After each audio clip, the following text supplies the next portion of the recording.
टीना गुस्से से बोली, रजत मैं कोई एब्सोल्यूट नहीं हूँ जिसको तुम वन नाइट स्टैंड के लिए बोल रहे हो, वो भी इतने हॉट लड़के के साथ। मैं बता रही हूँ, मैं ऐसा कुछ नहीं करूंगी।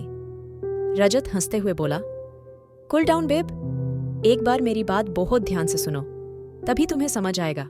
देखो, तुम्हें अगर डेमन चाहिए, अगर तुम्हें उसको हासिल करना है तो मैं तुम्हारे साथ हूं। टीना नासमझी से बोली, पर तुम मुझसे शादी करने को क्यों कह रहे हो? इस बार रजत के एक्सप्रेशन बहुत ज्यादा नफरत और गुस्से से भर गए थे। रजत चिल्लाता हुआ बोला, अपनी हद में रहो, समझ आया? अगर मैंने तुम जैसी लड़की को कुछ बोला है तो तुम्हें नहीं पता, उसके लिए मुझे अपना कितना स्टैंडर्ड गिराना पड़ा है। अब जाओ, दफा हो जाओ यहां से, नहीं सुननी तुम्हारी कोई बकवास। टीना बस हेलो हेलो करती रह गई थी और रजत फोन काट चुका था। करीब 2 घंटे बाद रजत के मेंशन के बाहर एक गाड़ी आके रुकी, जिसमें से बड़ी खूबसूरत लड़की बाहर आई। ये लड़की कोई और नहीं टीना थी। रजत का पूरा स्टाफ टीना को जानता था, इसलिए कोई भी कुछ नहीं बोला। वही टीना सीधी रजत के कमरे में गई थी। टीना की आवाज सुनके रजत पीछा मुड़े बिना ही बोला, किसको पता चलेगा, इतनी सीधी सी लड़की ऐसी भी दिखती है।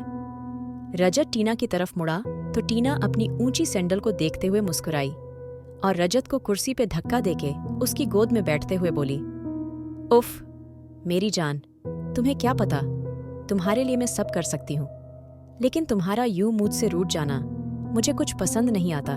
तो क्यों रूठते हो? रजत गुस्से से टीना को धक्का देते हुए बोला, जब तक मैं ना चाहूं मैं किसी को इजाजत नहीं देता मेरे करीब आने की, और अभी मेरा मूड नहीं है तुम्हारे करीब आने का। रजत धीरे से बोला तो टीना उसके सामने आकर एक अदा से बोली, ये तो तुम हर बार करते हो, इस बार भी कोशिश करके देख लो। टीना के इतना कहते ही रजत ने एकदम उसकी ड्रेस उसके जिस्म से अलग कर दी और उस पे पागलों की तरह टूट पड़ा। थोड़ी देर में टीना की सिसकारियां पूरे कमरे में गूंजने लगी थीं। वहीं दूसरी तरफ टाइगर ने पीछे देख के निया को एक झटके से अपने करीब करा और गुस्से से बोला, तुम यहाँ क्या कर रही हो? वो लड़की जलती हुई बोली, वाह टाइगर, तुम तो इसको प्रोटेक्ट करना भी सीख गए। वाह, कैसे हुआ यह? तुम जानते हो ना, एक शिकारी भले अपने शिकार को सबसे बचाए, लेकिन उस शिकारी को उसका शिकार करने से कोई भी नहीं रोक सकता, कोई भी नहीं। टाइगर ने गुस्से से गाड़ी का दरवाजा खोला और निया को साइड करके उस लड़की का गला पकड़ते हुए बोला, अपनी औकात भूलने वालों से मुझे सबसे ज्यादा नफरत है और फिलहाल तुम यही कर रही हो, इसलिए बेहतर होगा मुझसे टकराने से ज्यादा अपने काम पे फोकस करो। वो लड़की निया को घूरते हुए बोली, इसके लिए मुझे छोड़ना चाहते हो? देखना बेबी, इसको मैंने मौत के घाट ना उतारा, ना मेरा नाम भी। कहते कहते अचानक वो लड़की चुप हो गई, क्योंकि टाइगर ने उसकी गर्दन कस के पकड़ी हुई थी। टाइगर को ऐसे देख निया डरते हुए बोली, छोड़ो उसको, वो मर जाएगी। लेकिन टाइगर का गुस्सा अब कहाँ थमने वाला था। निया अचानक टाइगर का हाथ पकड़ते हुए बोली, छोड़ दो इसको प्लीज, निया की रिक्वेस्ट पे। टाइगर ने उस लड़की को बहुत दूर फेंक दिया था। टाइगर गुस्से से बोला, बीच में आना जरूरी था? निया टाइगर के गले लगते हुए बोली, अभी वो मर जाती और तुम एक खूनी कहलाते। टाइगर गुस्से से बोला, अपनी बकवास बंद करो तुम, वो तुम्हें मार के भी नहीं मर सकती, समझ आया? अब चलो चुपचाप। इधर रूही बेसुध होके सोई थी जब अचानक ही उसको अपने होंठ किसी की कैद में महसूस हुए, लेकिन रूही ने इस बात की इग्नोर करा। उसको लगा शायद वो डेमन है, इसलिए रूही धीरे धीरे सिहरने लगी। लेकिन तभी अचानक उसको एहसास हुआ उसके होंठ कोई बुरी तरह काट रहा था। रूही गुस्से और नफरत से बोली, कौन है? लेकिन सामने वाला अब उस पे हावी हो चुका था और उसका धुंधला धुंधला चेहरा रूही को नजर आने लगा था। रूही एकदम घबराते हुई बैठी, उसका चेहरा पसीने से भीगा हुआ था। रूही का पूरा शरीर कांप रहा था। रूही ने एक ग्लास ठंडा पानी पिया और अपने साइड में देखा, जहां डेमन नहीं था। डेमन सामने लैपटॉप साइड में रख के रूही को ही देख रहा था। रूही घबराते हुए बोली, तुम यहाँ हो? डेमन धीरे धीरे चलता हुआ रूही के पास आया और उसके बिल्कुल सामने बैठते हुए बोला, क्या हुआ? इतनी परेशान किस लिए हो? रूही शांति से नजरें नीची करके बोली, वो डेमन, मुझे खुली हवा चाहिए, मुझे बहुत ज्यादा घुटन हो रही है। डेमन बिना कुछ बोले रूही को गोद में उठाए बाहर की तरफ आ गया था, जहां ठंडी ठंडी हवा चल रही थी। डेमन रूही को अच्छे से ब्लैंकेट ओढ़ा के बोला, बताओ मुझे क्या बात है। डेमन के अंदर बहुत सारी पैरानॉर्मल पावर थी, जिससे वो बहुत आसानी से रूही के माइंड के अंदर क्या चल रहा है या उसने सपने में क्या देखा है सब देख सकता था।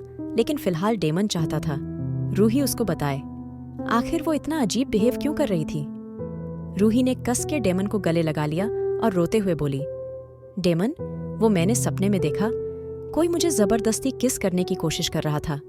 डेमन ने रूही की कमर को एकदम टाइट पकड़ा और उसके सर से अपना सर जोड़ते हुए बोला, बिल्कुल शांत रहो। रूही की बॉडी हल्की हल्की कांप रही थी। डेमन ने रूही की आंखों में देखा तो उसकी आंखें बिल्कुल लाल हो गई। रूही की आंखों में भी एक पतली और नीली लकीर बन गई थी।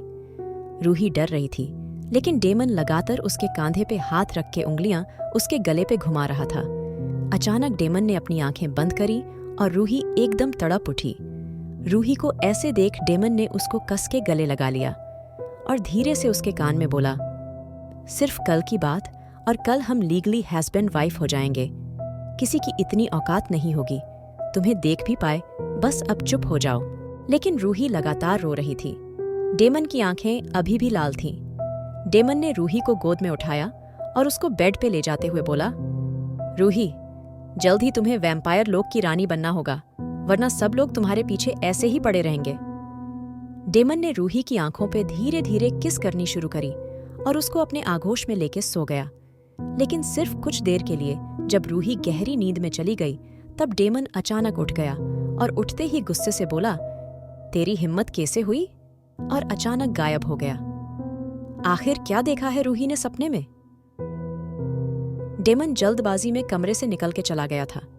वहीं दूसरी तरफ टाइगर ने निया को भी घर छोड़ दिया था। दूसरी तरफ वही रजत और टीना एक दूसरे के एहसासों में खोए हुए थे। जब रजत को अपने ऊपर किसी की नजर का एहसास हुआ, रजत ने गुस्से से सामने देखा तो डेमन कुर्सी पे बैठा था और उसको ही घूर रहा था। डेमन को घूरता देख रजत गुस्से से उठ के बोला, तू यहाँ और मेरे कमरे में क्या कर रहा है? रजत को उठता देख टीना भी एकदम खड़ी हो गई और डरते हुए बोली, तुम यहाँ क्या कर रहे हो? डेमन ने अभी भी कोई एक्सप्रेशन नहीं दिया था। डेमन सीधा उठता हुआ रजत के पास आया और उसको घूरते हुए बोला, बहुत गर्मी चढ़ी है ना तुझे? आज तेरी गर्मी ही निकालता हूं। डेमन ने इतना कह के रजत को उठाया और उसको अचानक ही बहुत दूर फेंक दिया। रजत एकदम संभल नहीं पाया और डरता हुआ बोला, ये क्या हरकत है? डेमन ने रजत का गला पकड़ा और गुस्से से बोला, मुझे अच्छे से पता है तू जरूर कुछ प्लान कर रहा है, तभी रूही को तेरे गलत सपने आ रहे हैं।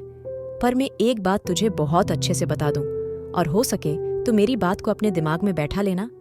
अगर मेरी रूही के आसपास भी नजर आया ना, तो तेरी लाश यहां से जाएंगी और तू हर चीज को तड़पेगा, लेकिन तुझे कुछ भी नहीं मिलेगा, समझ आया?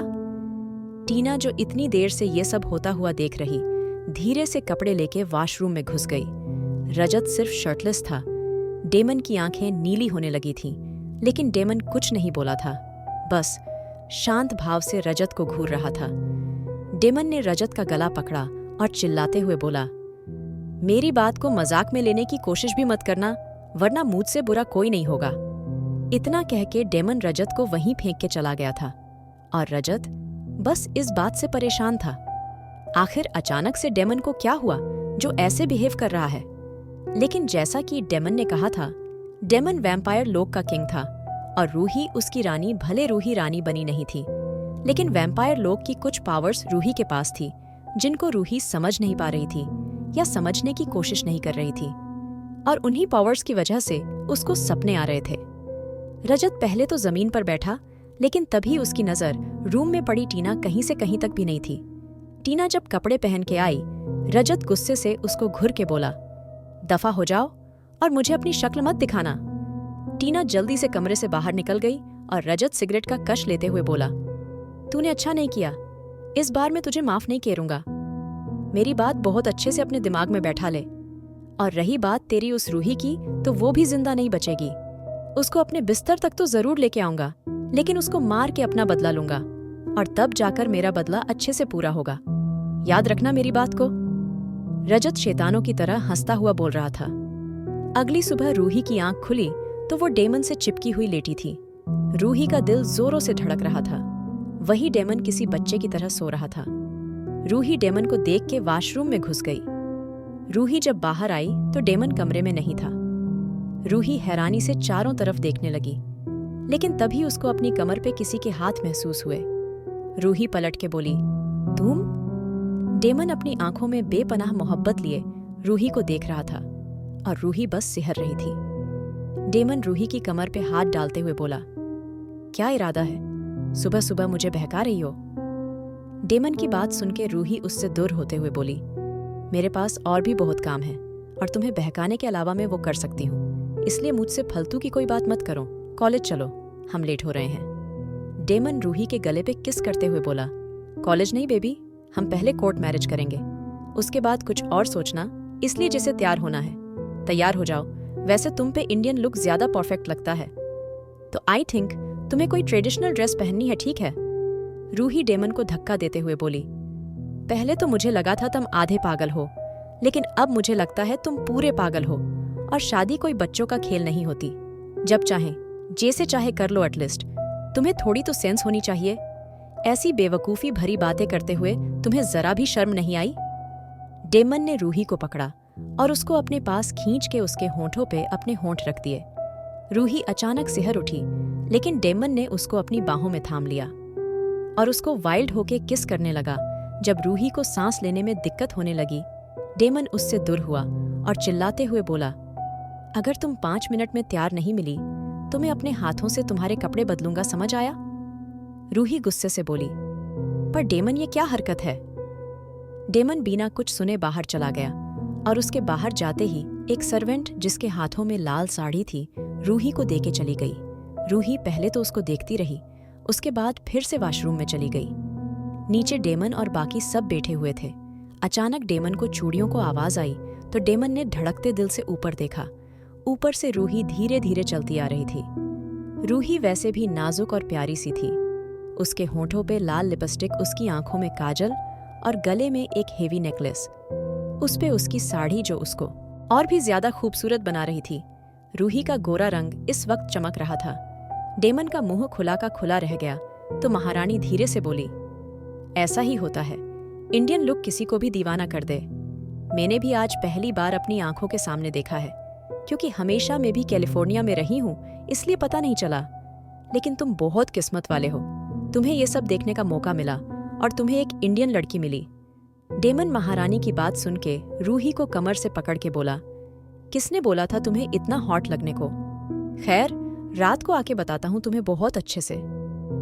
डेमन ये कहता हुआ रूही को गोद में उठा के बाहर की तरफ बढ़ गया और महारानी गुस्से से बोली, ये नहीं सुधर सकता कभी। क्या रूही और डेमन कर पाएंगे कोर्ट मैरिज, या फिर से रजत करेगा कुछ गलत? जानने के लिए सुनिए blood lust, seduction of the night.